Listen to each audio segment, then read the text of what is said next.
17 hours. That is how long the largest warship ever built will survive after leaving port. 17 hours from launch to the bottom of the Pacific Ocean. But on the evening of November 28, 1944, nobody aboard the Japanese aircraft carrier Shinano knows this yet.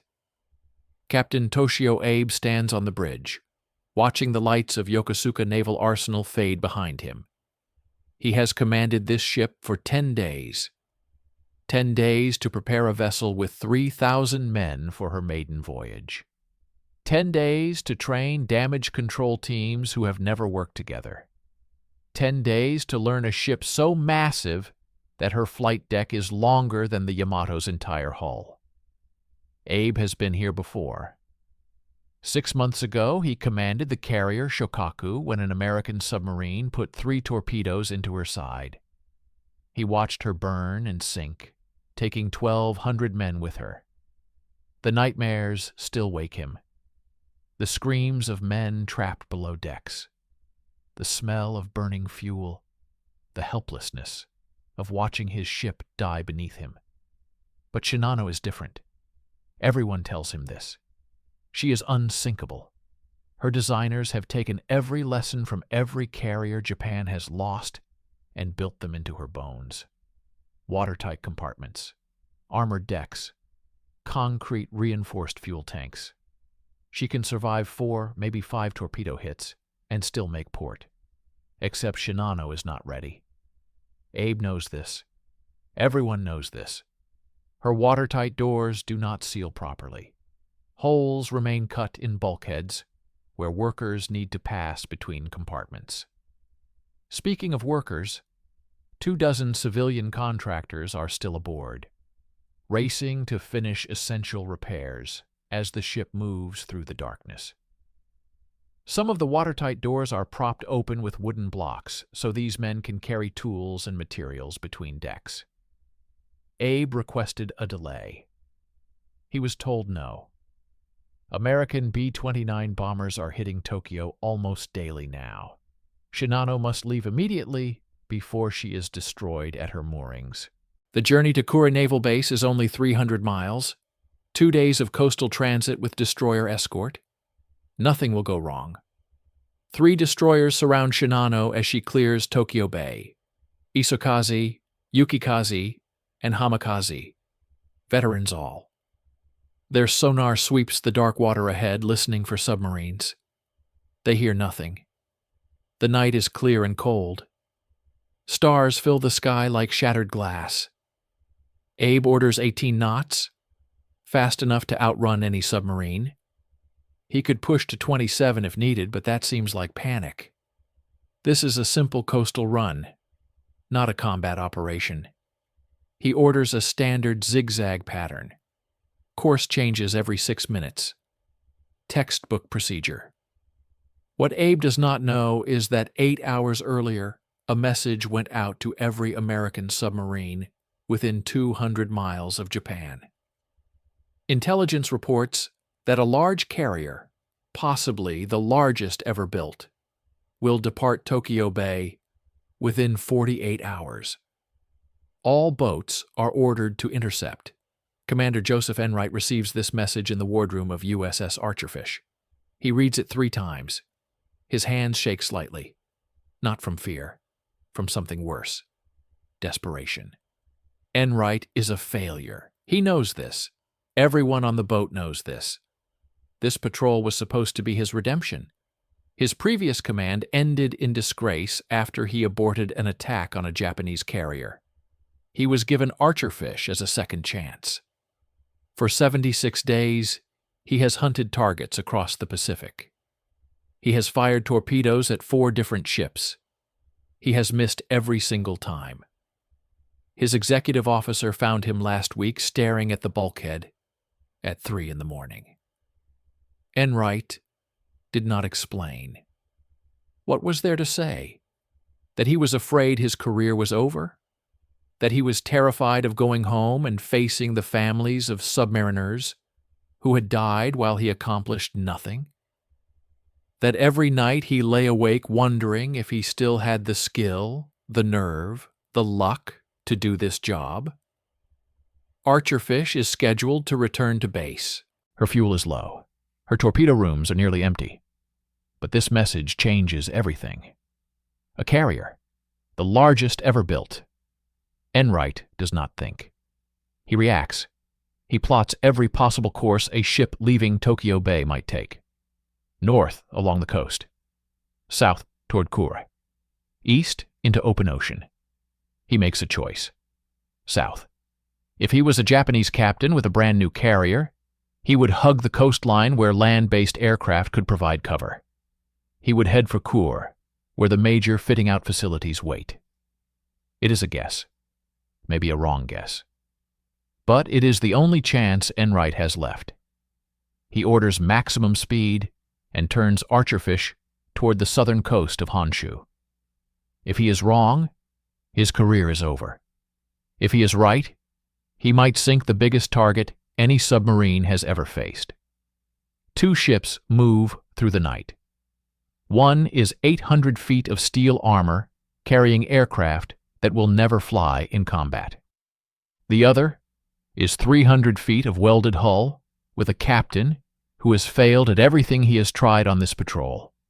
In 6 hours, their courses will intersect. Shinano's radar operator picks up a contact at 20:48 hours. Something on the surface. Small, fast. Could be a fishing boat. Could be nothing. Captain Abe is not worried. His destroyers will handle it. He does not change course. Maintaining the zigzag pattern is more important than chasing ghosts. On Archerfish, the radar operator reports a massive contact. It looks like an island on the scope, an island moving at 20 knots. Enright climbs to the bridge. He raises his binoculars. At first, he sees only darkness. Then the moon breaks through the clouds and he sees her. A shape so large it blocks out the stars. A flight deck that seems to stretch to the horizon. 3 escorts arrayed around her like guard dogs around a lion. Enright does not hesitate. He hits the battle station's alarm. Every man on Archerfish knows what that means. This is it. This is the moment. Miss this shot, and there will not be another. The chase begins. Commander Joseph Enright has been chasing the largest warship in the world for 4 hours, and he is losing. Archerfish is running at maximum surface speed, diesel engines screaming, saltwater spray hammering the bridge watch. The submarine is doing 19 knots. Maybe 20 if they push every last revolution from the engines. It is not enough. The target is doing 20 knots and zigzagging. Every 6 minutes, the massive shape ahead changes course, forcing Enright to recalculate, adjust, burn more fuel trying to predict where it will go next. His plotting team is working frantically below. Course 210 degrees. No, wait. Course 270. No, 210 again. The carrier is not running from them. It is following standard anti-submarine procedure. But those procedures are slowly, inexorably, pulling the target out of reach. Enright does the math in his head. The distance between Archerfish and the carrier is increasing, not quickly, but steadily. In another hour, maybe 2, the target will disappear over the horizon, and he will never see it again. He will return to Pearl Harbor, having failed one more time. His career will end. Some other submarine will sink this monster and become famous while he is reassigned to a desk job training new officers.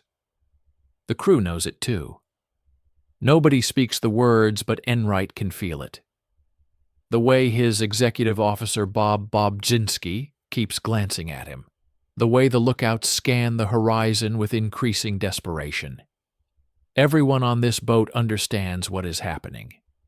They are watching their one chance sail away into the darkness. At 2330 hours, Enright makes a decision. He sends a contact report to Pearl Harbor. Enemy carrier, possibly large fleet type, course 210, speed 20 knots, 3 destroyer escorts. Then he adds his position. Every other American submarine within 200 miles will read that message. They will converge on these coordinates. Maybe one of them will get the shot Enright cannot make. It is the right thing to do. It is also an admission of failure. Enright is calling for help because he cannot do this alone. On the bridge, Lieutenant Gordon Crosby is plotting courses on a small chartboard. He keeps shaking his head. The numbers do not work. Archerfish cannot catch up, cannot get ahead, cannot get into firing position. The target is too fast, and the ocean is too big. Then at 100 hours, something changes.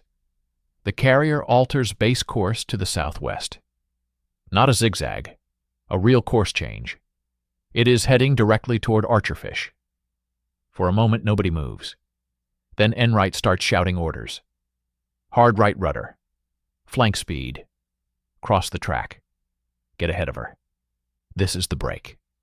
This is the gift from God or luck or whatever power decides these things. The carrier is coming to them. Archerfish thunders through the water. The boat is not designed to run this hard for this long. Bearings are overheating. The engines sound like they are trying to tear themselves apart. Enright does not care. They need to get ahead of the target. Need to cross its path. Need to position themselves between the carrier and whatever destination it is racing toward. At 02:45 hours, Enright gives the order to dive. Archerfish crashes beneath the surface. They are ahead of the carrier now. Not by much, but enough. Below decks, the torpedo rooms are preparing. 6 Mark 14 torpedoes loaded in the forward tubes. These are the weapons that won Enright his second chance. The same model torpedoes that failed him 4 times already on this patrol. Mark 14s have problems. Everyone in the submarine force knows this. They run too deep. Their magnetic detonators malfunction. Their contact exploders sometimes fail to trigger even on direct hits. The Navy has issued fixes, adjustments, new procedures, but submariners still whisper stories of perfect shots that did nothing. Torpedoes that passed under targets. That hit and bounced off. That exploded prematurely. Or not at all. Enright cannot think about that now. He has 6 shots. 1 target. Everything he has worked for, everything he has failed at, comes down to the next few minutes. Through the periscope he can see the moonlit ocean. Empty, then not empty. The destroyers appear first, sleek shapes cutting through the water. Then behind them, something that makes Enright catch his breath. The carrier is enormous. Her flight deck seems to fill the entire view through the periscope lens. 800 feet long, she looks less like a ship and more like a floating city block. Enright has sunk merchant vessels, tankers, even a destroyer. He has never seen anything like this. The range is closing.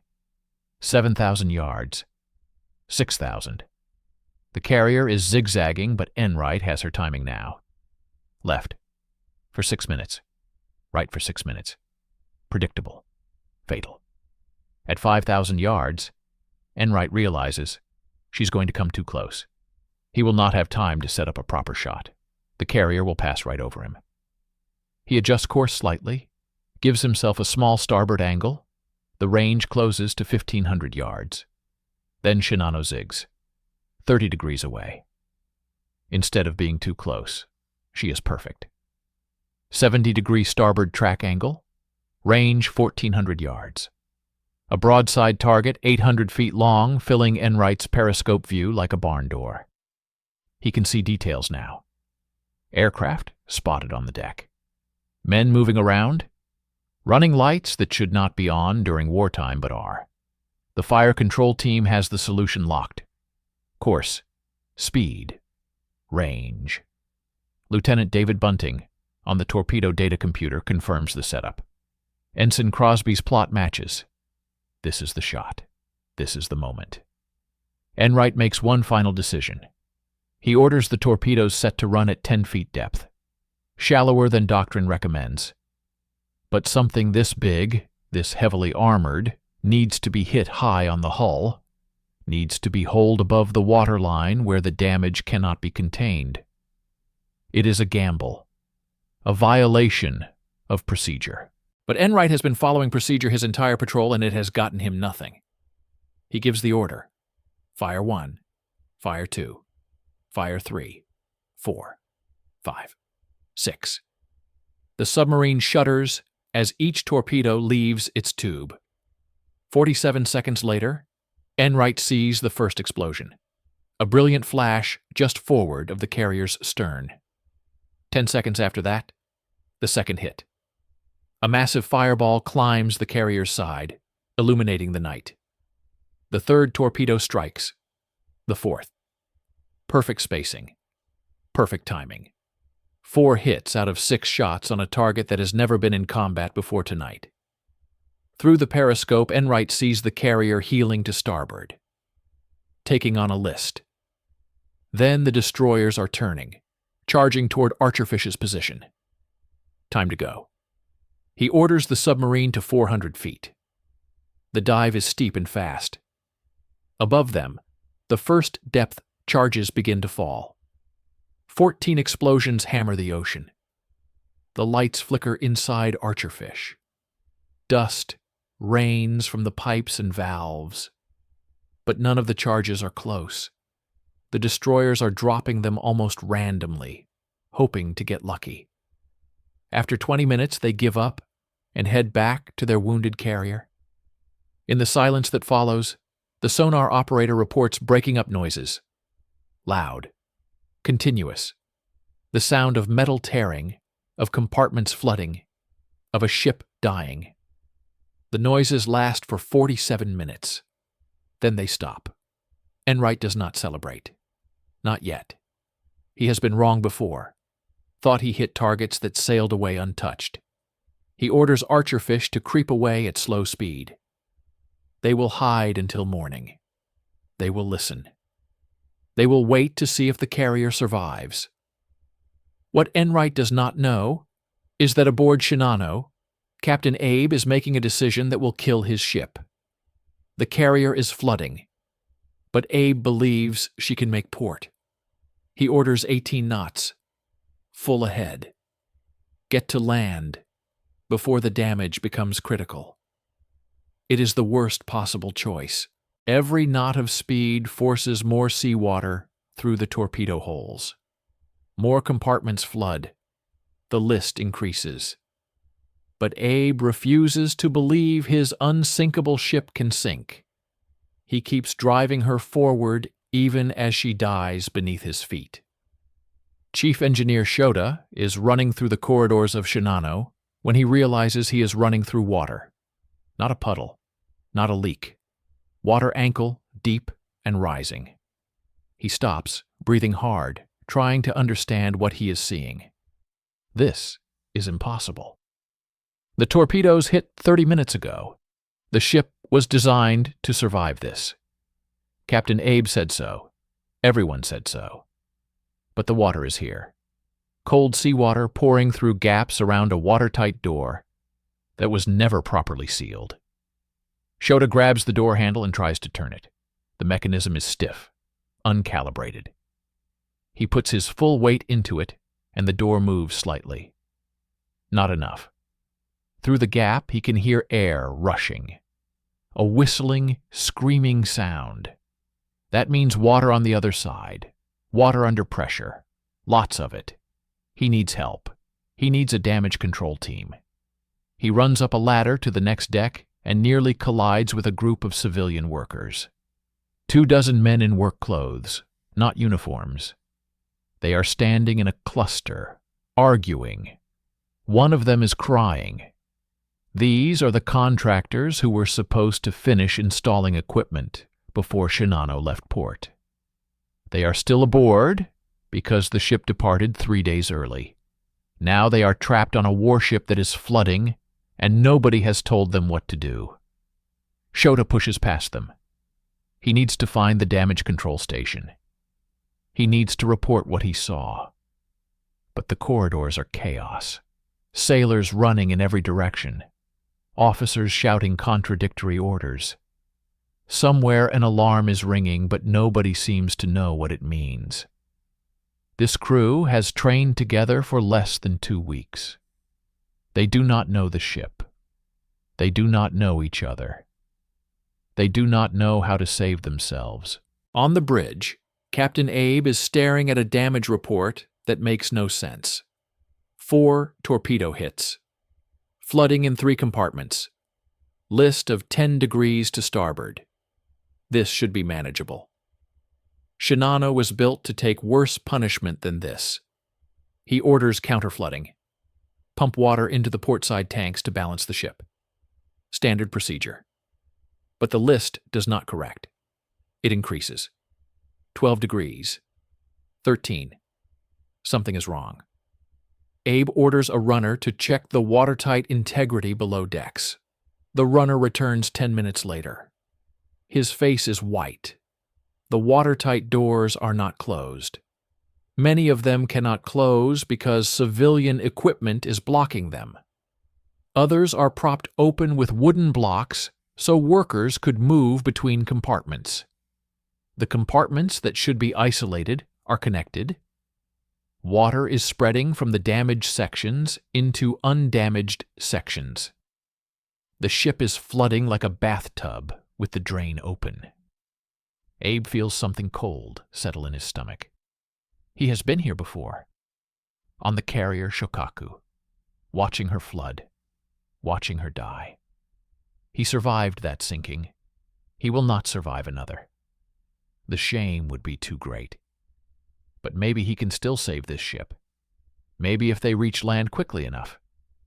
He orders 18 knots maintained.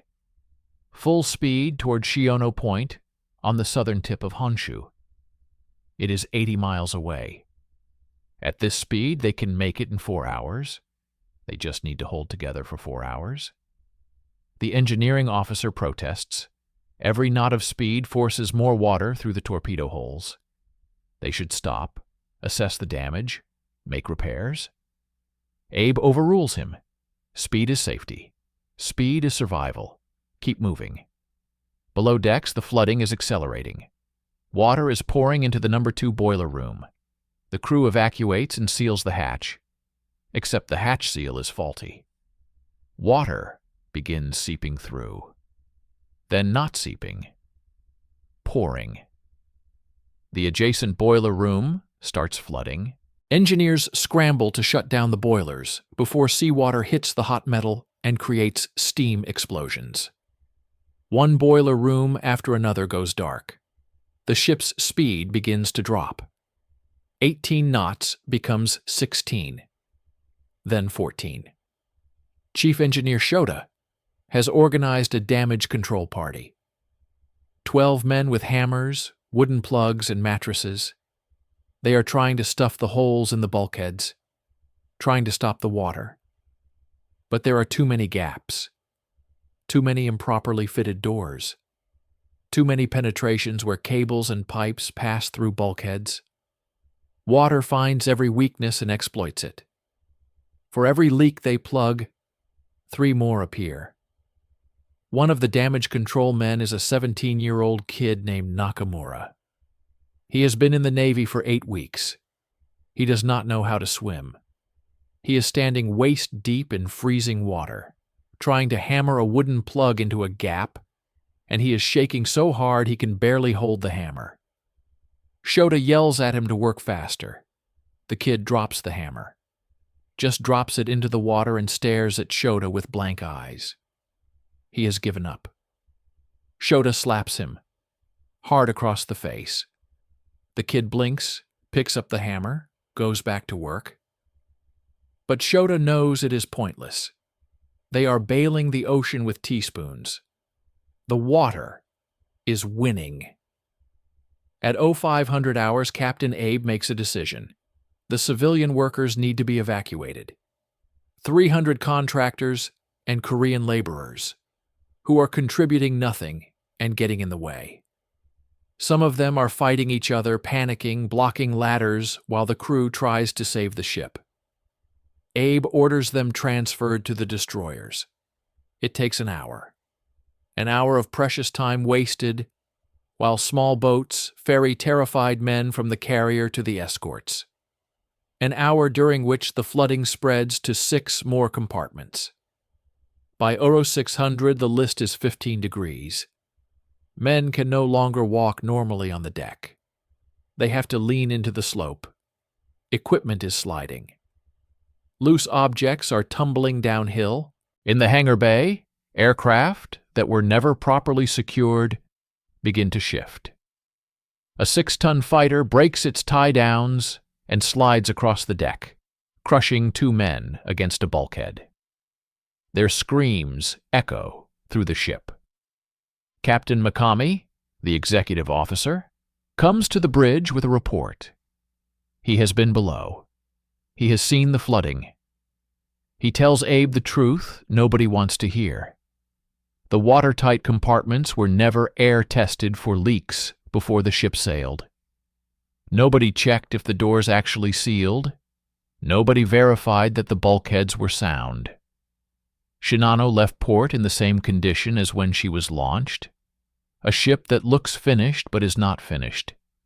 A ship that looks unsinkable but has been sinking since the moment the first torpedo hit. Abe asks how long they have. Mikami does not know. Hours maybe less. The flooding is accelerating. The pumps cannot keep up. The list is increasing. At some point, the ship will reach a critical angle and capsize. Or the flooding will reach the engine rooms, and the power will fail and they will be dead in the water, a sitting target for any submarine or aircraft that finds them. Abe makes another decision. They will beach the ship, run her aground on Shinano Point before she sinks. It is 10 miles away now. Maybe they can make it. Maybe the ship will hold together just a little longer. He alters course directly toward land.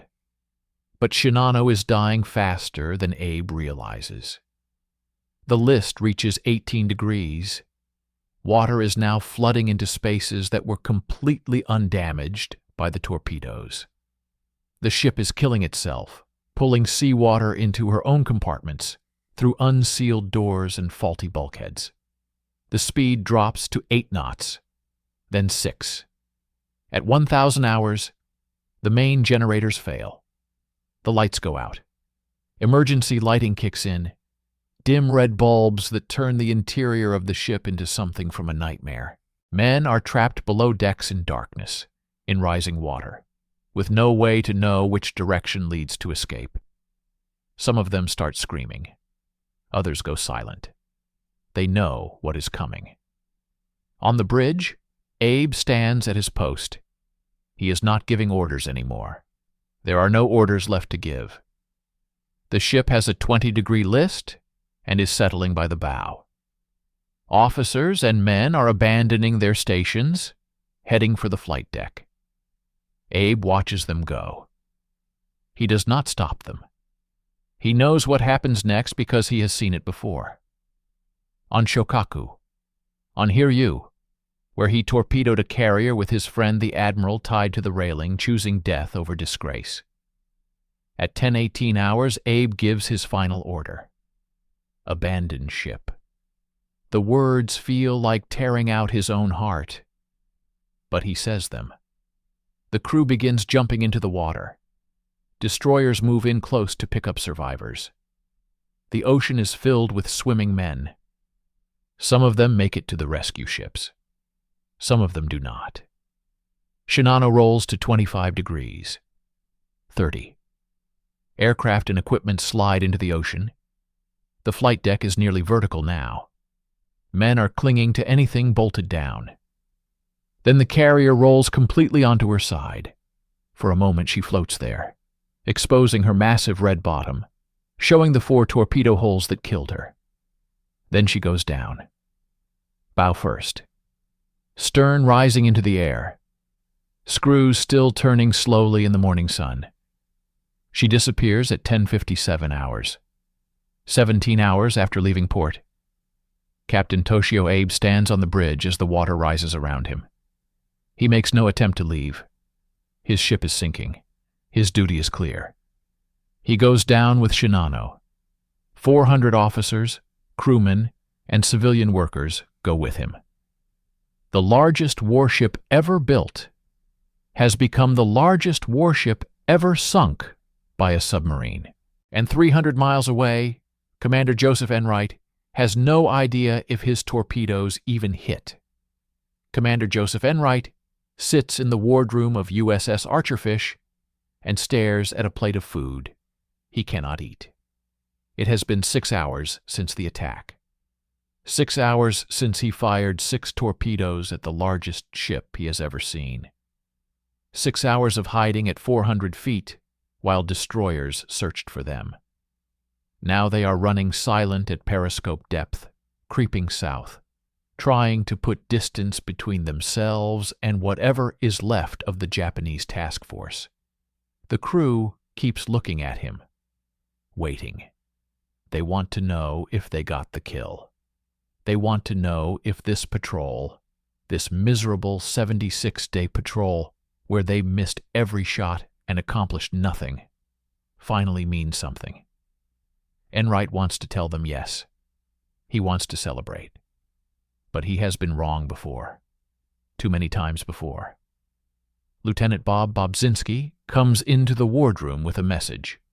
Radio intercept from Japanese naval frequencies, heavy traffic, lots of it, emergency calls, rescue operations. Something big is happening. But without translation, without confirmation, it means nothing. Could be the carrier calling for help. Could be the carrier arriving safely at port and reporting the attack. Could be anything. Enright makes a decision. They will surface tonight and send a contact report to Pearl Harbor. He will report firing 6 torpedoes at a large carrier, observing 4 hits, hearing breaking up noises. He will not claim a kill. Not yet. Let the intelligence officers decide what it means. Let someone else tell him if he succeeded or failed. He cannot bear to guess wrong again. At 2200 hours, Archerfish surfaces. The ocean is empty and dark. No destroyers, no aircraft, no sign of the battle that happened here earlier. Enright climbs to the bridge while his radio man sends the encrypted message. Then they dive again and head for home. Fuel is low. Torpedoes are gone. The patrol is over. Now comes the worst part, the waiting. The journey back to Guam takes 11 days. 11 days of silence. No radio messages. No updates. Just ocean and sky and the persistent fear that the carrier survived. That Enright fired his last 6 torpedoes at the biggest target in the Pacific, and somehow, impossibly, missed.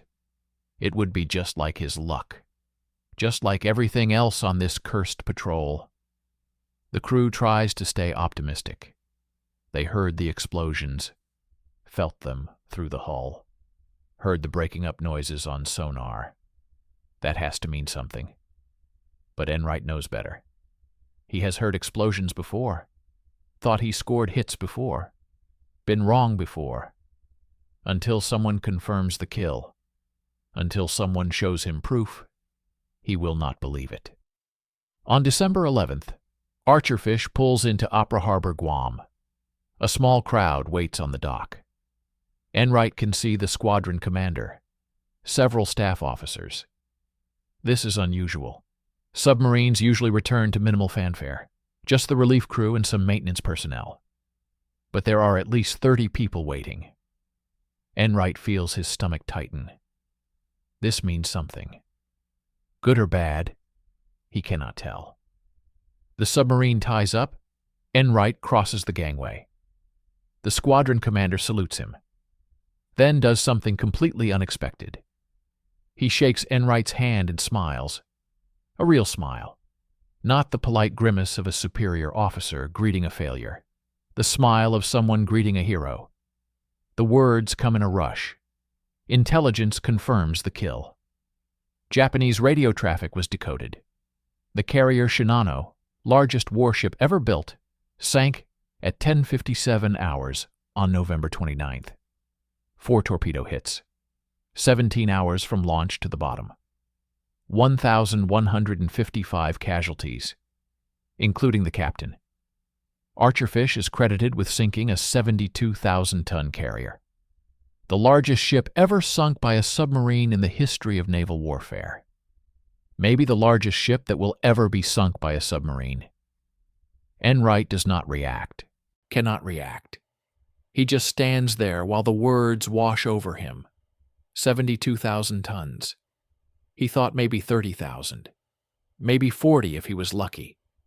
But 72,000 is impossible. That is larger than any American carrier. Larger than the Yamato. Larger than anything he imagined. And he sank it. With 6 torpedoes. After missing every other shot on this patrol. After being relieved of command a year ago for losing his nerve.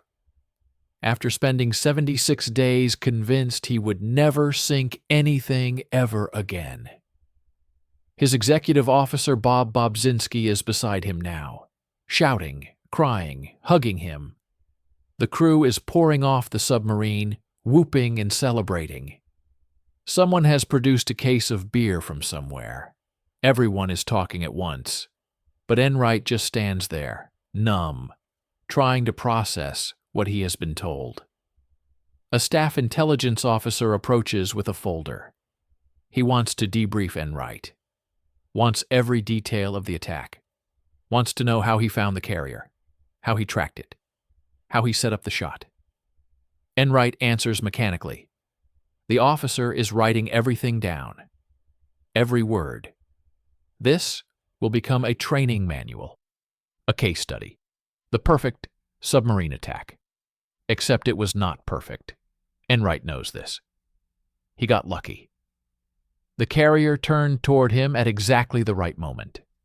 The moon came out at exactly the right time. The destroyers were poorly positioned. The target was zigzagging predictably.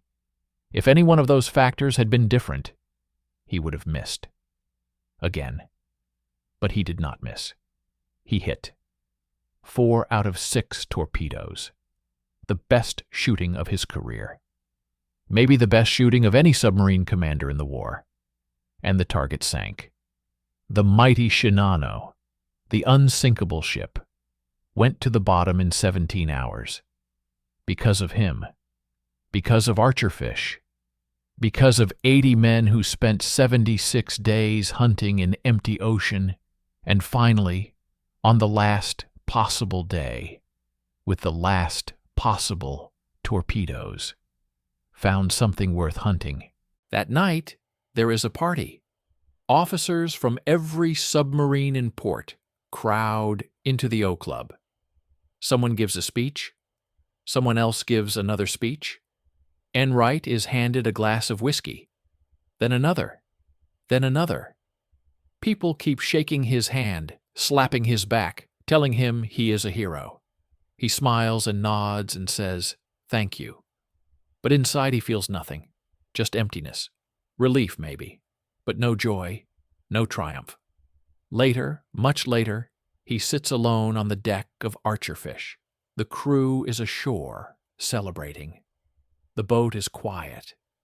He looks at the water and thinks about Captain Abe, the Japanese commander who went down with his ship. Enright does not know his name yet, does not know anything about him. But he knows what Abe must have felt in those final hours. The dawning realization that his ship was doomed, the desperation to save her, the ultimate failure, the choice to die rather than face the shame of survival. Enright wonders if he would have made the same choice. If Archerfish had been sinking, would he have stayed aboard? Or would he have jumped? He does not know. He hopes he never finds out. 3 weeks later, Enright is ordered to Pearl Harbor. He expects another patrol. Instead, he is given the Navy Cross. The ceremony is formal. An admiral pins the medal on his chest and reads a citation praising his skill, courage, and determination. Photographers take pictures. A reporter asks him how it feels to be the most successful submarine commander of the war. Enright says something about the crew deserving the credit. Something about luck. Something meaningless and polite. What he does not say is that he is haunted. Not by guilt. Abe was the enemy. Shinano was a legitimate target. Enright did his job, but he is haunted by the knowledge of how close he came to failure. If the carrier had zigged instead of zagged, if the destroyers had been more aggressive, if his torpedoes had malfunctioned like they had 4 times before, he would be nobody. Another submarine commander who tried and failed, another name forgotten by history. Instead, he is a hero, the man who sank the Shinano, the man who killed Japan's last hope. Except Japan had no hope. The war is already decided. The Philippines are falling. Iwo Jima and Okinawa are next. The B-29s are burning Japanese cities every night. Shinano would not have changed anything. Her sinking did not win the war. It just made the ending slightly faster. But it made Enright's career, guaranteed his promotion, ensured his place in naval history. He will be remembered, studied, taught to future generations of submarine commanders as an example of how to do everything right. And every time someone tells the story, they will leave out the 4 misses earlier in the patrol. The relief from command a year before. The fear and doubt and desperation. They will only remember the success. The 6 perfect torpedoes. The giant carrier sinking. Enright wonders what the Japanese will remember. Will they remember Shinano as a tragic loss, a symbol of imperial hubris? Or will they try to forget her, erase her from the records, pretend she never existed? He supposes it does not matter. The war will end soon. Japan will surrender. Shinano will become a footnote, a trivia question. The answer to what was the largest warship ever sunk by a submarine in some future history book. But for now, in December 1944, she is the story everyone wants to hear. And Commander Joseph Enright, the man who almost gave up, the man who lost his nerve, the man who missed 4 times before finally hitting his target, is the hero who sank her.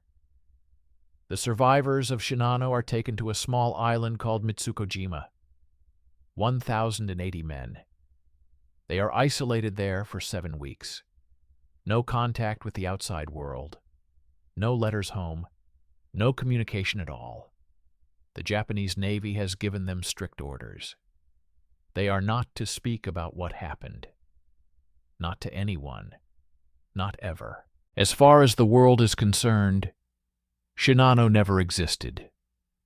Lieutenant Tanaka is one of the survivors. He was in the forward damage control station when the torpedoes hit. He spent 8 hours trying to save the ship. When the order to abandon came, he jumped from the tilting flight deck and swam through fuel oil until a destroyer picked him up. Now he sits on this island with 1,000 other men who know the truth that their country refuses to acknowledge. The guards tell them nothing, just that they must wait, that they will be released when it is safe. Tanaka understands what this means. The Navy is deciding what to do with them, whether to court-martial them for losing the ship, whether to send them back to combat, whether to simply make them disappear. In Japan's military culture, survival is not always honorable, especially when your captain chose death. On January 15, 1945, the survivors are finally allowed to leave. They are given new assignments, scattered across different units. separated so they cannot talk to each other. Each man is given a personal warning. Speaking about Shinano is treason. Revealing her existence aids the enemy. The penalty for violation is death. Tanaka believes them. He keeps his mouth shut for 40 years. The official Japanese naval records list Shinano as lost to unknown causes. Some documents claim she hit a mine. Others say she was bombed in port. Most simply omit her entirely. The largest warship ever built becomes a ghost ship. A secret so closely guarded that even Japanese historians cannot confirm she existed, until American records are declassified after the war. In America, the story is different. Commander Enright becomes a celebrity. His photograph appears in newspapers. The Navy releases a statement crediting him with sinking a 28,000-ton Hayatake-class carrier. They do not know Shinano's real size yet, do not know her name.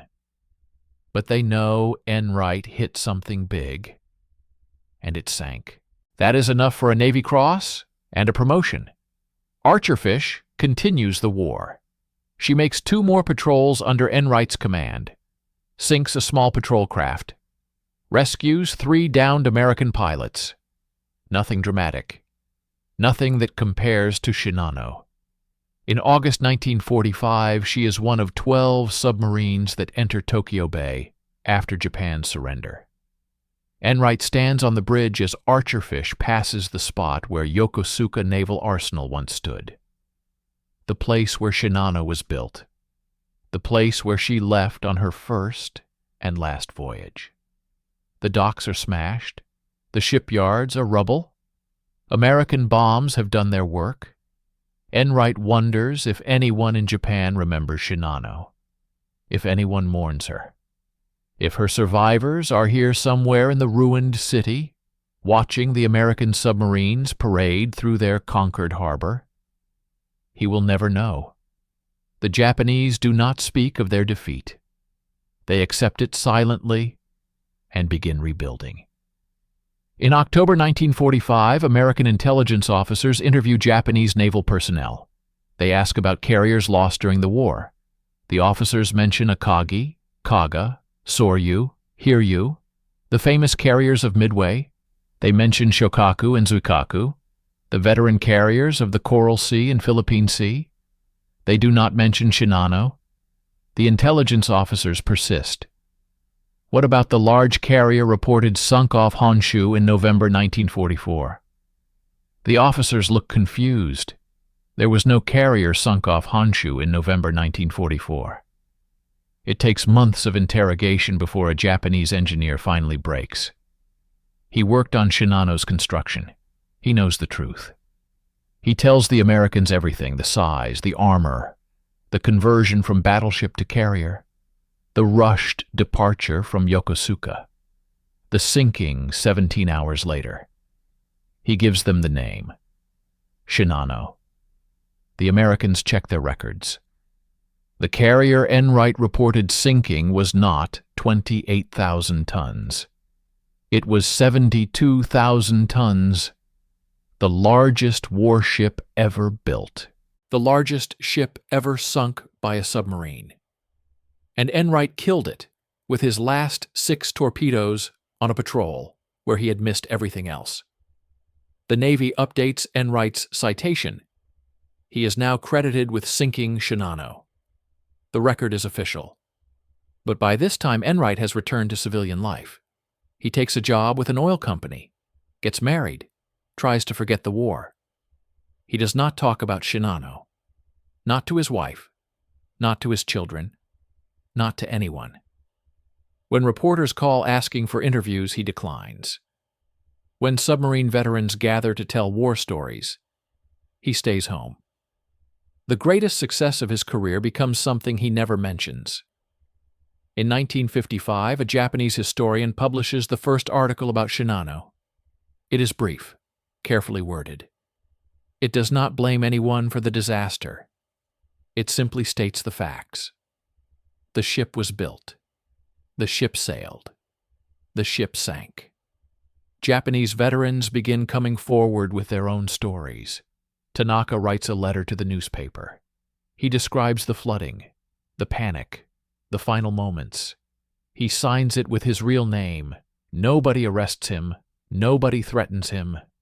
The war is over. The secrets do not matter anymore. In America, the story of Shinano becomes legend. Books are written. Documentaries are filmed. Enright is asked to participate. He refuses. Only once, late in his life, does he agree to speak publicly about the attack. A naval history conference in 1998. He is 88 years old. His voice shakes as he describes that night. The chase, the attack, the explosions, the depth charges, the waiting, the uncertainty, the luck. Someone in the audience asks if he is proud of what he did. Enright is silent for a long moment. Then he says no, not proud, not ashamed, just a man who did his job, a man who got lucky when luck was all that mattered, a man who killed 1,435 people he never met, because that is what war requires. He does not call himself a hero. He does not celebrate. He just tells the truth and then goes home. Shinano still lies at the bottom of the Pacific, 4,000 meters down, 65 miles from the nearest land. Her exact position was never recorded accurately. Multiple expeditions have searched for her. None have succeeded. She is too deep. The ocean is too vast. The wreck is too broken. Some researchers believe they have narrowed down her location. Others think she slid down an underwater slope and is now buried in sediment. Nobody knows for certain. In Japan, she is remembered differently than in America. Americans see her as the ultimate target, the impossible kill, the greatest submarine victory of the war. Japanese see her as tragedy, a symbol of hubris, a ship rushed into service before she was ready, a crew sacrificed for no reason, a captain who chose death over dishonor and took 400 men with him. Both versions are true. Both versions are incomplete. Captain Toshio Abe never wrote a final letter, never left a statement explaining his decisions. He stayed on the bridge as the water rose and he died without speaking. His family was told he died heroically. They were not told the details. Decades later, his grandson tried to learn the truth about what happened. He interviewed survivors, read documents, pieced together the story. He concluded that his grandfather made mistakes, kept the ship moving when it should have stopped, trusted engineers who told him what he wanted to hear, refused to believe the unsinkable ship could sink until it was too late. But he also concluded that Abe was a victim of a system that valued honor over life, of a culture that made survival shameful, of a war Japan had already lost but refused to end. Commander Joseph Enright died in July 2000 at the age of 91. His obituary mentioned Shinano, called him the most successful submarine commander of World War II. He never claimed that title for himself, never wanted it. But history does not care what we want. It remembers what matters. And what matters is this: 1 submarine, 1 captain, 6 torpedoes, 17 hours. The largest warship ever built sent to the bottom on her maiden voyage. That is the legacy. That is what survives when everything else is forgotten. Archerfish was decommissioned in 1946, recommissioned in 1952, served in the Cold War, was finally scrapped in 1968. Nothing remains of her except photographs and documents. But her name lives on. Every submarine officer studies the Shinano attack, learns the tactics, memorizes the details. Enright's decisions that night are still taught as the textbook example of patience, positioning, and precision. The fact that he nearly failed is usually omitted. The story is cleaner without the doubt. Somewhere in the Pacific, 4,000 meters down, Shinano rests in darkness. Her flight deck collapsed, her hull broken, her aircraft scattered across the seafloor. She carried 50 Oka rocket bombs when she sank. Kamikaze weapons meant to sink American carriers. They never launched, never killed anyone. They just rode Shinano down into the abyss and rusted away into nothing. 2 ships, 2 captains. One lived, one died. That is how war works. The survivor gets to tell the story. The dead become statistics. But sometimes, if you look carefully, you can see the truth between the lines. Enright was not a hero. Abe was not a villain. They were just 2 men doing impossible jobs in an impossible war. One got lucky, one did not. The rest is history.